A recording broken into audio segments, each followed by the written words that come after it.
चाय की शुरुआत लगभग 2737 ईसा पूर्व चीन में हुई थी। ये चीज़ें भारत में कैसे आई? जब ब्रिटिश ईस्ट इंडिया कंपनी ने असम में चाय की खेती को बढ़ावा दिया। कौन कौन सी जलवायु सही रहती है चाय के लिए? गर्म और उमस भरी जलवायु। चाय के अलग अलग टाइप्स कौन कौन से होते हैं? चाय को आमतौर पर 4 मुख्य कैटेगरी में बांटा जाता है। लाइट टी बहुत कम प्रोसेस होती है, सिर्फ पत्तियों को हल्का सुखाकर बनाया जाता है। हर चाय की पत्ती की जानकारी दीजिए। ब्लैक टी सबसे ज्यादा ऑक्सीडाइज्ड होती है, इसमें कैफीन ज्यादा होता है। दरअसल दूध वाली चाय की परंपरा सबसे पहले 19वीं सदी में ब्रिटिश औपनिवेशिक काल में शुरू हुई। ग्रीन टी को अगर खाली पेट लिया जाए तो दर्द महसूस होता है। जो ग्रीन टी के सप्लीमेंट्स होते हैं उनमें कैफीन और कैटेचिन्स की मात्रा ज्यादा होती है। कौन कौन से अलग अलग किस्म के चाय बनते हैं अलग अलग प्रांतों? मुंबई में कटिंग चाय काफी मशहूर है, जो छोटी मात्रा में पी जाती है। दक्षिण भारत में चाय को काढ़ा या मसाला डार्क टी के रूप में बनाया जाता है। लोग चाय को इतना ज़्यादा क्यों पसंद करते हैं? चाय सिर्फ एक पेय नहीं बल्कि एक सांस्कृतिक प्रतीक बन गई है। सुई लगाई जाती है, अलग अलग हार्मोन्स चढ़ाए जाते हैं। एक गंभीर मुद्दा है, में गायों को अधिक दूध देने के लिए हार्मोन दिए जाते हैं। ज़्यादा दूध निकालने के चक्कर में गायों को या फिर भैंसों को नुकसान पहुंचाना स्टार्ट कर देते हैं। तो क्या ये गलत है या सही है? तो आज हम चाय के ऊपर बात करेंगे। हाँ बिल्कुल, चाय तो वाकई में एक बहुत दिलचस्प और हर दिल अजीज पेय है। पहले तो बताइए चाय क्या होती है? चाय एक ऐसी पेय है जो सुखाए हुए चाय के पत्तों से बनाई जाती है, जिन्हें गर्म पानी में डाला जाता है। इसमें अलग अलग तरह की सुगंध और स्वाद होते हैं, जो मुख्य रूप से पत्तियों के प्रकार, उनकी प्रसंस्करण विधि और पानी के साथ उनकी पकाने की प्रक्रिया पर निर्भर करते हैं। पहले चाय कब आई थी और अच्छा सब किसके नज़र में आई थी चाय? तो माना जाता है कि चाय की शुरुआत लगभग 2737 ईसा पूर्व चीन में हुई थी, जब कथित रूप से शेननुंग नामक एक चीनी सम्राट ने चाय के पत्तियों को उबलते पानी में डालकर इसे पहली बार खोजा था। बाद में ये भारत और अन्य हिस्सों में भी धीरे धीरे फैली। जो चाय के पत्तियां होती है उनको उबाल कर जो पेयजल प्राप्त होता है वो चाय उसको बोल दिया जाता है। यही आधार है चाय का।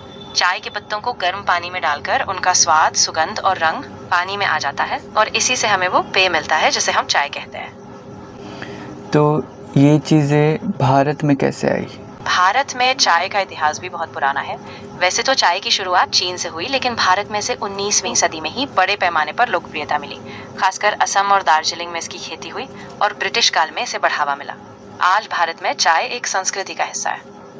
कुछ इवेंट्स बताइए जिसमें चाय की प्रसिद्धि बढ़ी। एक बहुत बड़ा इवेंट था 19वीं सदी में, जब ब्रिटिश ईस्ट इंडिया कंपनी ने असम में चाय की खेती को बढ़ावा दिया और बाद में दार्जिलिंग की चाय भी काफी मशहूर हुई।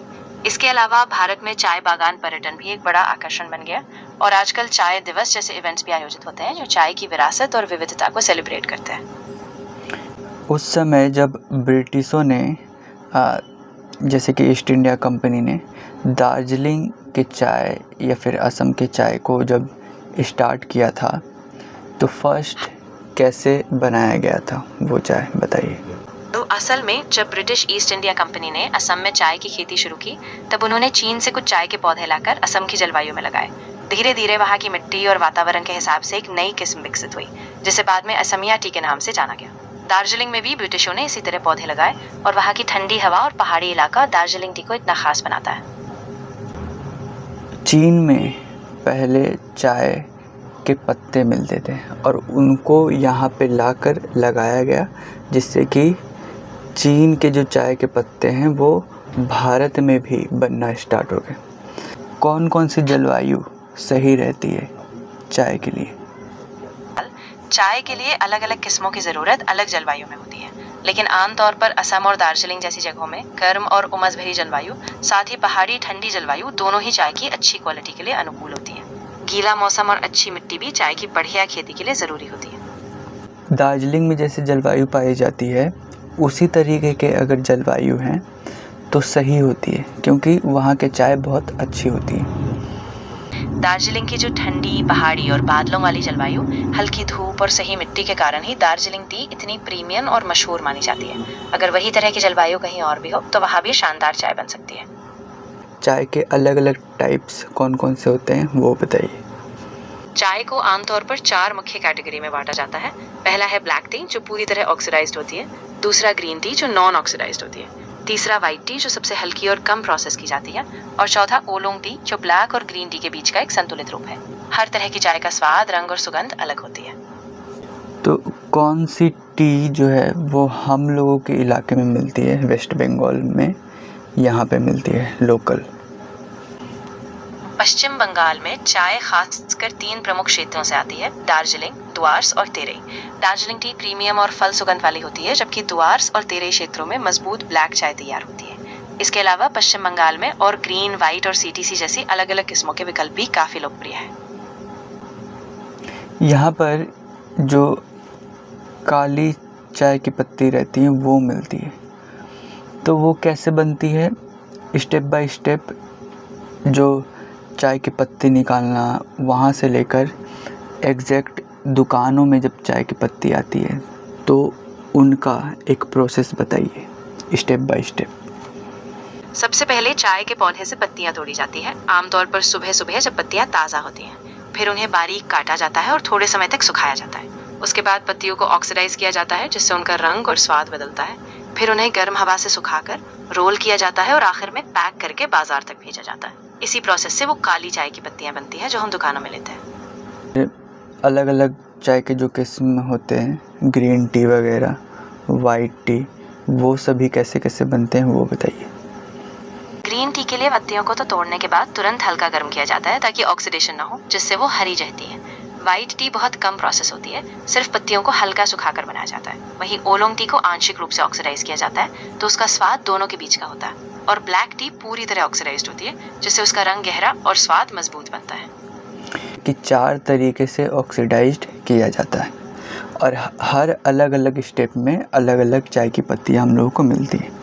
जैसे कि ग्रीन टी सबसे फर्स्ट स्टेप में, सेकंड हो जाती है वाइट टी, थर्ड हो जाती है ओलोंग टी और फोर्थ हो जाती है ब्लैक टी। ये सभी ऑक्सीडाइज्ड करने के अनुसार से स्टेप बाय स्टेप प्रोसेस होते हैं। हर चाय का आधार ऑक्सीडेशन के स्तर पर ही निर्भर करता है। जितना कम ऑक्सीडेशन उतनी हल्की और हरी चाय, और जितना ज्यादा ऑक्सीडेशन उतनी गहरी और मजबूत ब्लैक चाय। इसी क्रम में व्हाइट और ओलोंग टी भी अपने अपने ऑक्सीडेशन स्तर के हिसाब से बनती है। हर चाय की पत्ती की जानकारी दीजिए और उससे क्या क्या फ़ायदे हो सकते हैं वो बताइए। ब्लैक टी सबसे ज्यादा ऑक्सीडाइज्ड होती है। इसमें कैफीन ज्यादा होता है और दिल के स्वास्थ्य के लिए अच्छा माना जाता है। ग्रीन टी कम ऑक्सीडाइज होती है। इसमें एंटीऑक्सीडेंट्स होते हैं जो वजन कंट्रोल और दिमाग की सेहत के लिए बढ़िया होते हैं। व्हाइट टी सबसे कम प्रोसेस होती है, तो इसमें एंटीऑक्सीडेंट्स और कम कैफीन होता है, जो त्वचा और इम्यूनिटी के लिए अच्छा है। ओलोंग टी ऑक्सीडेशन के बीच में है और ये फैट बर्न, दिल और मेटाबॉलिज्म के लिए अच्छी मानी जाती है। तो ये तो हो गए फ़ायदे, नुकसान क्या क्या चीज़ें होती हैं वो बताइए। ब्लैक टी ज्यादा मात्रा में लेने पर नींद में दिक्कत या पेट में जलन पैदा कर सकती है, क्योंकि इसमें कैफीन ज्यादा होता है। ग्रीन टी अगर खाली पेट ली जाए तो बेचैनी या पेट में दर्द हो सकता है। व्हाइट टी में भी बहुत कम मात्रा में कैफीन है, लेकिन अगर ज्यादा ले तो सिर दर्द हो सकता है। ओलोंग टी ज्यादा लेने से भी पेट में गैस या दिल की धड़कन बढ़ सकती है, इसलिए संतुलित मात्रा में लेना जरूरी है। आपने यहाँ पे मेंशन किया कि ग्रीन टी को अगर खाली पेट लिया जाए तो दर्द महसूस होता है, सिर दर्द ये सब महसूस होता है, लेकिन जो एड्स होती हैं ग्रीन टी की उसमें तो इसको खाली पेट ही शायद लिया जाता है। दरअसल जो ग्रीन टी के सप्लीमेंट्स होते हैं उनमें कैफीन और कैटेचिन्स की मात्रा ज्यादा होती है, और अगर वो खाली पेट ले ली जाए तो ज्यादा असर पड़ता है, जिससे पेट में जलन या सिर दर्द हो सकता है। इसीलिए जो पारंपरिक ग्रीन टी होती है वो खाना खाने के बाद लेना ज्यादा सुरक्षित और आरामदायक होता है। यहाँ के लोग तो, जहाँ तक मैंने देखा है कि जितनी भी चाय की कैटेगरीज है वो सुबह सुबह खाली पेट ही लिया जाता है। इससे क्या क्या हानियाँ हो सकती है?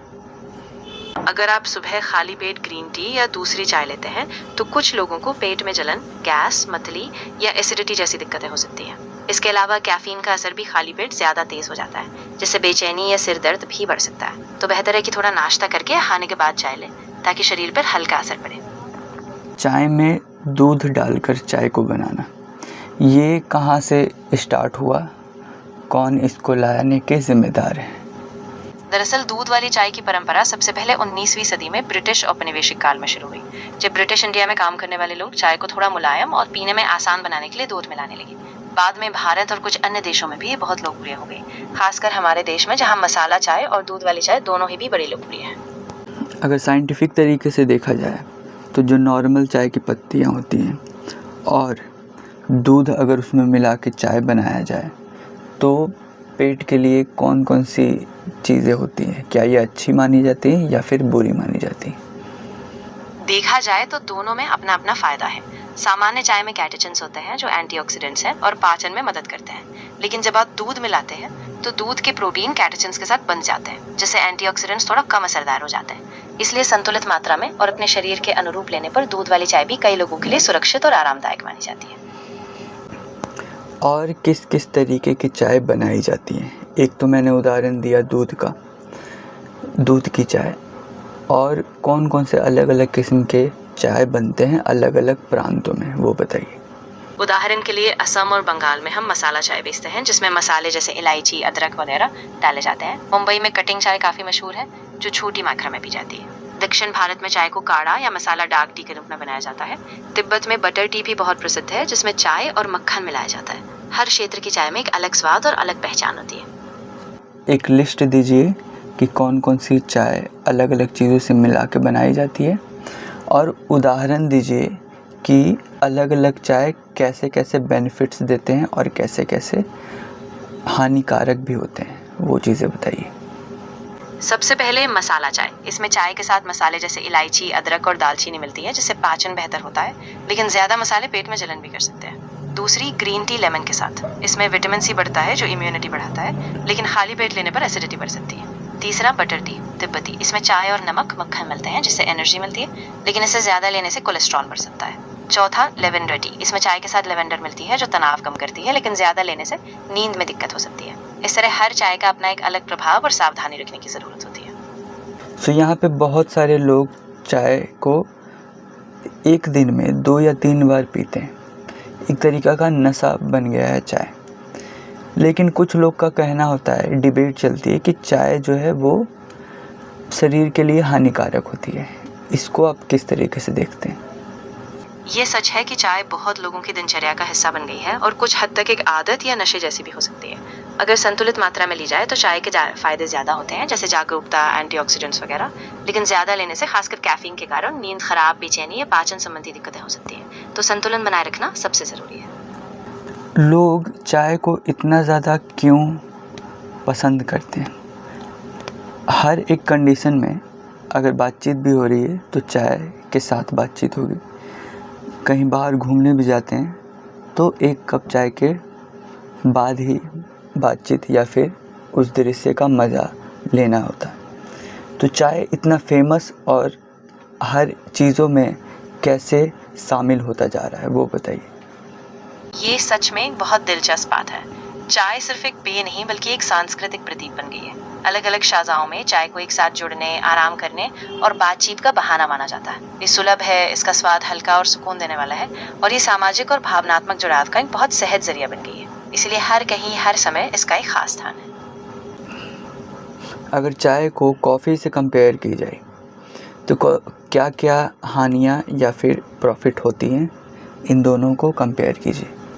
तुलना करें तो चाय में कैफीन कम होती है, इसीलिए ये धीरे असर करती है और लंबे समय तक एनर्जी बनाए रखती है। साथ ही इसमें एंटीऑक्सीडेंट ज़्यादा होते हैं जो दिल और दिमाग दोनों के लिए बढ़िया है। वही कॉफ़ी में कैफीन ज़्यादा होती है, जिससे तुरंत जागने का असर होता है, लेकिन ज़्यादा लेने से बेचैनी, दिल की धड़कन बढ़ना या नींद में दिक्कत हो सकती है। दोनों के अपने अपने फ़ायदे हैं, बस मात्रा और समय का ध्यान रखना ज़रूरी है। ये दूध के बारे में बात करेंगे।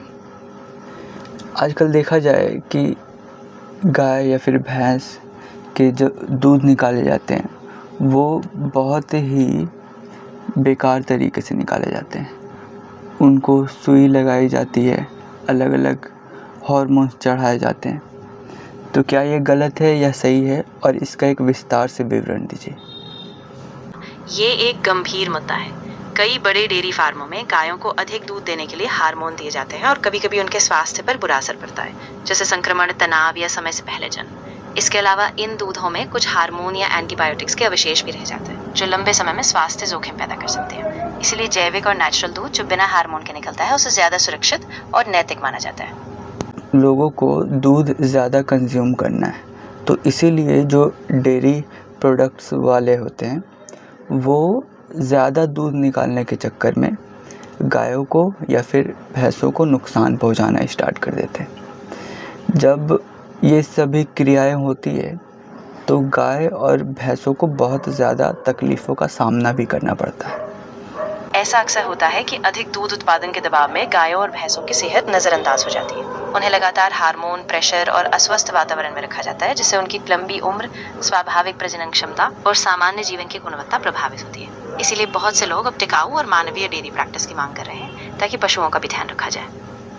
ये आपने क्या बताया, टिकाऊ और मानवीय डेयरी प्रैक्टिस, ये क्या है? टिकाऊ और मानवीय डेयरी प्रैक्टिस का मतलब है कि डेयरी फार्मिंग में ऐसी विधियों का इस्तेमाल किया जाए जिनमें पशुओं का अच्छी तरह से ध्यान रखा जाए, उन्हें प्राकृतिक वातावरण और सही पोषण मिले, साथ ही उनके लिए कम तनावपूर्ण माहौल हो।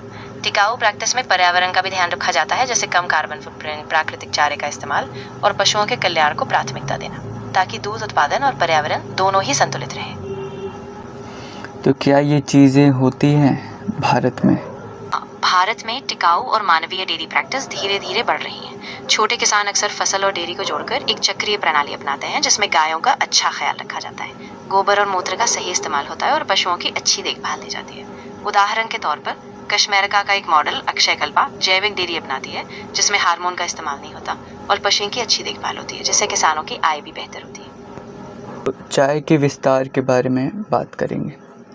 किन किन कंट्रीज़ में चाय का विस्तार हुआ है, भारत से या फिर चीन से?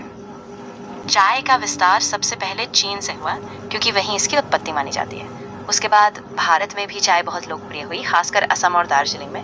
लेकिन धीरे धीरे चाय का विस्तार जापान, श्रीलंका, ताइवान और फिर ब्रिटेन और पूरे यूरोप तक हुआ। आज चाय दुनिया भर में एक सार्वभौमिक पेय है, हर संस्कृति में इसका एक खास स्थान है। अलग अलग कंट्रीज़ में कैसे कैसे तरीके के चाय बनते हैं वो बताइए। उदाहरण के लिए चीन में ग्रीन टी बहुत मशहूर है, जैसे लॉन्गजिन या मिंगचा।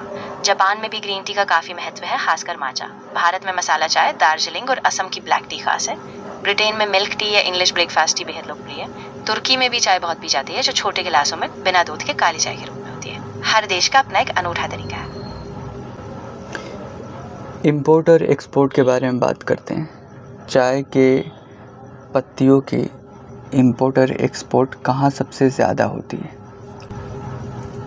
चाय के आयात और निर्यात में चीन, केन्या और भारत सबसे बड़े देश हैं। चीन सबसे बड़ा निर्यातक है, जबकि केन्या मात्रा के हिसाब से सबसे ऊपर है और भारत निर्यात में दूसरे स्थान पर है। सबसे ज्यादा चाय आयात पाकिस्तान, अमेरिका और यूएई करते हैं, जिसमें पाकिस्तान ने पहले 2024 में करीब $634.4 मिलियन की चाय आयात की, जो सबसे बड़ा आंकड़ा था। चाय की जो कैपिटलाइजेशन है भारत में वो कितनी होगी? भारत में चाय उद्योग का बाजार 2024 में लगभग 1 लाख करोड़ रुपए, करीब 10 बिलियन अमेरिकी डॉलर का आंका गया था और अनुमान है कि ये 2029 तक करीब 1.67 लाख करोड़ रुपए तक बढ़ेगा। हालांकि विशिष्ट रूप से भारत में चाय कंपनियों की मार्केट कैपिटलाइजेशन का कोई स्पष्ट आंकड़ा उपलब्ध नहीं है, क्योंकि ये पूरी इंडस्ट्री का आकार है, न कि किसी एक कंपनी का। अगर किसी व्यक्ति को छोटे पैमाने पर चाय के बिजनेस सोच रहे हैं वो करने के लिए, तो वो कैसे कर सकते हैं? कौन सा स्केल सही रहेगा? अगर आप छोटे पैमाने पर चाय का बिजनेस शुरू करना चाहते हैं, तो आप लोकल मार्केट से अच्छी क्वालिटी के चाय पत्ते लेकर शुरुआत कर सकते हैं। एक छोटा टी शॉप या ऑनलाइन स्टोर बनाना अच्छा रहेगा। आपको कम से कम शुरुआती निवेश में अच्छी पैकेजिंग, सही सप्लाई चेन और अपने ब्रांड की पहचान पर ध्यान देना होगा। शुरुआती स्केल के लिए एक छोटा कैफे या घर से ऑनलाइन सेलिंग सबसे बढ़िया है, ताकि आप रिसर्च और ग्राहक की प्रतिक्रिया समझ सकें और धीरे धीरे ग्रोथ कर सकें। यहाँ पे जो लोकल होते हैं वो क्या करते हैं, चाय की पत्तियाँ लेके डायरेक्ट चाय बनाते हैं और सबको देते हैं। शायद उनको उसमें सुविधा महसूस होती होगी या फिर अर्निंग ज़्यादा आती होगी। लेकिन उसकी तुलना कीजिए आप, अगर सिर्फ चाय की पत्तियों का सप्लाई किया जाए तो क्या हो सकता है? जो लोकल लोग होते हैं वो अक्सर खुद चाय बनाकर बेचते हैं, क्योंकि इसमें सीधे ग्राहक से जुड़ाव और तुरंत पैसा मिलता है। लेकिन अगर आप सिर्फ चाय पत्तियों की सप्लाई करें तो आपका मॉडल थोड़ा अलग होगा। इसमें आपको थोक में सप्लाई का काम करना पड़ेगा, जो लंबी अवधि में अधिक स्थिर कमाई देता है, क्योंकि आप बड़े बिजनेस, कैफे या चेन स्टोर्स को सप्लाई करते हैं। लेकिन इसमें शुरुआत में ब्रांडिंग, लॉजिस्टिक्स और बड़े ग्राहकों तक पहुंच बनाने की जरूरत होगी। चाय के दुकान बहुत सारे हैं, तो अगर कोई एक इलाका ले लिया जाए और वहाँ पे चाय की पत्तियों का डिस्ट्रीब्यूशन किया जाए तो काफ़ी हद तक ये बड़ी हो सकती है। अगर आप एक निश्चित इलाके को चुनकर वहाँ चाय पत्तियों की सप्लाई करते हैं तो आप कई लोकल चाय दुकानों से जुड़कर एक भरोसेमंद सप्लायर बन सकते हैं। इससे आपको स्थिर मांग मिलेगी और आप दुकानदारों को नियमित सप्लाई देकर अपना भरोसा जीत सकते हैं। धीरे धीरे आप दूसरे क्षेत्रों में भी अपना विस्तार कर सकते हैं और एक मजबूत टिकाऊ बिजनेस बना सकते हैं। और अगर वहाँ पे पहले से ही चाय पत्ती के सप्लायर बैठे हुए हैं तब कौन सी स्ट्रेटेजी मुझे लेनी चाहिए अपने बिजनेस को बड़ा बनाने के लिए? अगर पहले से ही मजबूत सप्लायर्स हैं तो आपको अपनी स्ट्रैटेजी अलग रखनी होगी। सबसे पहले क्वालिटी और स्पेशलिटी पर फोकस करें। उदाहरण के लिए किसी खास किस्म की प्रीमियम चाय या ऑर्गेनिक चाय पेश करें। साथ ही बेहतर ग्राहक सेवा, तेज डिलीवरी और अपने ब्रांड की एक अलग पहचान बनाएं। धीरे धीरे रेफरल और सिफारिशों के जरिए आप अपने ग्राहकों का भरोसा जीत सकते हैं। चाय के बिजनेस को और कौन कौन से डिफरेंट आइडियाज़ से किए जाने चाहिए? यहाँ पे तो मुझे 2 आइडियाज़ दिखाई दे रहे हैं कि एक तो खुद चाय बना के बेचो और सेकंड है कि चाय के पत्तियों का डिस्ट्रीब्यूशन करो। और कौन कौन से आइडियाज़ होंगे इस क्षेत्र में? कुछ और आइडियाज़ भी हैं। आप चाय के फ्लेवर्ड पैक बना सकते हैं, जैसे अलग अलग मसाले, फूल या हर्ब्स के साथ चाय। दूसरा, आप चाय वर्कशॉप या चखने वाले इवेंट्स आयोजित कर सकते हैं जहां लोग अलग अलग चायों का अनुभव करें। तीसरा, आप चाय के साथ हेल्दी स्नैक्स या बेकरी आइटम्स पैक करके बेच सकते हैं। इस तरह आप अपने ब्रांड को और विविध बना सकते हैं। ये वाला काफ़ी अच्छा लगा कि चाय के अलग अलग फ्लेवर के पैक को बनाया जाए, जिससे कि डायरेक्ट लोग अगर चाय बनाएं तो उनको फ्लेवर जो पसंद है वो फ्लेवर उनको मिले। अलग अलग फ्लेवर्स जैसे कि मसाला, लेमन ग्रास, रोज, पुदीना या फल आधारित चाय के पैक तैयार करें। हर बैग में अलग अलग मात्रा, सैंपल्स या ब्लेंड्स दें और लोगों को खुद अपनी पसंद के मुताबिक चाय बनाने का अनुभव मिले। साथ में एक अच्छी पैकेजिंग और डिजिटल मार्केटिंग के जरिए आप इसे काफ़ी आकर्षक बना सकते हैं। ये जो फ्लेवर्स हैं वो कैसे आएंगे? मान लीजिए कि एक नॉर्मल चाय की पत्ती है तो अब अलग अलग फ्लेवर्स को कैसे ऐड किया जाए, उसका पूरा एक प्रोसेस बताइए। सबसे पहले आप बेस चाय पत्तियों को अच्छी क्वालिटी वाली चुनें। फिर अलग अलग फ्लेवर्स जैसे सूखे फूल, मसाले या प्राकृतिक अल्प को बराबर मात्रा में मिलाएं। आप इन मिश्रणों को धीमी गर्म हवा में सुखा सकते हैं ताकि फ्लेवर अच्छी तरह से चाय में मिल जाए, लेकिन पत्तियों की नमी बनी रहे। फिर इस तैयार फ्लेवर्ड मिश्रण को पैक करें, वायुरोधी कंटेनर में रखें और फिर बिक्री के लिए तैयार करें। चाय की पत्तियाँ बनाते हैं, वहीं से अगर ये सभी चीज़ें बन के आए तो काफ़ी सुविधाजनक होगी। अगर आप सीधे वहीं सप्लायर या चाय निर्माता से काम करते हैं तो वो आपके लिए फ्लेवर मिक्सिंग और पैकेजिंग भी कर सकते हैं। इससे आपको सप्लाई चेन आसान हो जाएगी, क्वालिटी कंट्रोल बना रहेगा और आपका उत्पादन एकसार और भरोसेमंद होगा, जो आपके ब्रांड को अच्छी तरह सपोर्ट करेगा। मार्केट में कौन से फ्लेवर्स की ज़्यादा डिमांड होती है? चाय फ्लेवर्स की मांग में हाल के समय में कुछ प्रमुख ट्रेंड्स हैं। वैश्विक रूप से नींबू, अदरक, कैमोमाइल और पुदीना जैसे फ्लेवर सबसे ज्यादा लोकप्रिय हैं। विशेष रूप से स्वास्थ्य प्रेरित फ्लेवर जैसे अदरक, हल्दी और कैमोमाइल आराम और सेहत के लिए पसंद किए जाते हैं। आप इन्हीं लोकप्रिय फ्लेवर्स पर ध्यान देकर अपने उत्पादों की रेंज बना सकते हैं। अगर चाय की किसी को मार्केटिंग करनी हो, अपनी चाय के ब्रांड को बड़ा ब्रांड बनाना हो, तो वो क्या क्या स्ट्रेटजीज कर सकते हैं? सबसे पहले आपको एक मजबूत ब्रांड पहचान बनानी होगी, जैसे एक यूनिक लोगो और स्टोरी। उसके बाद सोशल मीडिया पर एक्टिव रहें, चाय के बारे में एजुकेशनल कंटेंट और स्वाद की विविधता दिखाएं, इन्फ्लुएंसर से सहयोग करें और लोकल इवेंट्स या चाय वर्कशॉप्स का आयोजन करें। साथ ही ऑनलाइन स्टोर और फ्लेवर्ड पैक्स पर भी जोर दें ताकि लोग अलग अलग अनुभव ले सकें। चाय को बनाकर उसके स्टोरी को लोगों के साथ इमोशनल अटैच किया जाए तो ऑटोमेटिकली मार्केटिंग काफ़ी अच्छी हो सकती है। जब आप चाय की कहानी को लोगों की रोजमर्रा की जिंदगी से जोड़ते हैं या किसी विरासत, याद या भावनात्मक अनुभव से जोड़ते हैं तो लोग उससे जुड़ाव महसूस करते हैं। यही वो चीज़ है जो आपके ब्रांड को यादगार बनाती है और फिर लोग न केवल खरीदते हैं बल्कि दूसरों को भी बताने लगते हैं, जिससे आपकी मार्केटिंग खुद ब खुद मजबूत होती जाती है। चाय के एडवर्टीज़मेंट की एक कहानी, पूरी स्क्रिप्ट बताइए जिससे कि वो चीज़ें लोगों को इंटरेक्ट करें। मान लीजिए एक सुबह की हल्की धूप में एक महिला अपने छोटे से बगीचे में बैठी है। उसके हाथ में एक कप चाय है। वो कहती है, हर सुबह एक कप चाय मेरे बचपन की याद दिलाती है, जब दादी मुझे अपनी खास दालचीनी चाय पिलाती थी। हमारी चाय, आपकी कहानियाँ, हर घूंट में एक स्वाद है जो आपको घर जैसा एहसास दिलाता है। फिर स्क्रीन पर ब्रांड का नाम आता है और स्लोगन, हर घूंट में यादें, हर सिप में अपनापन। वाह! तो यहाँ पे हम लोगों ने एक ऐड को भी डिस्क्राइब कर दिया है। इस तरह की कहानी जोड़ी जाती है ताकि लोग सिर्फ चाय नहीं बल्कि उससे जुड़ी भावनाएं और यादों को भी महसूस करें। इससे ब्रांड का एक गहरा कनेक्शन बनता है और लोग खुद को उस कहानी से जोड़कर देखते हैं, जिससे इंटरेक्शन और यादगार बनता है। आज की बातचीत बहुत अच्छी हुई। बहुत सारी चीज़ें व्यूवर्स को शायद पता होंगी, कुछ लोगों को पता नहीं होंगी, और हम लोगों ने चाय के बारे में जाना, चाय कैसे बनती है, कहाँ पे उसका विकास हुआ, किस तरीके से डिस्ट्रीब्यूशन होती है, चाय को कैसे बनाया जाता है, चाय के प्रकार कितने हैं, चाय की मार्केटिंग कैसी होती है, अलग अलग चीज़ों को जानकारी ली। ये कन्वर्सेशन आज का बहुत ही अच्छा समाप्त हुआ।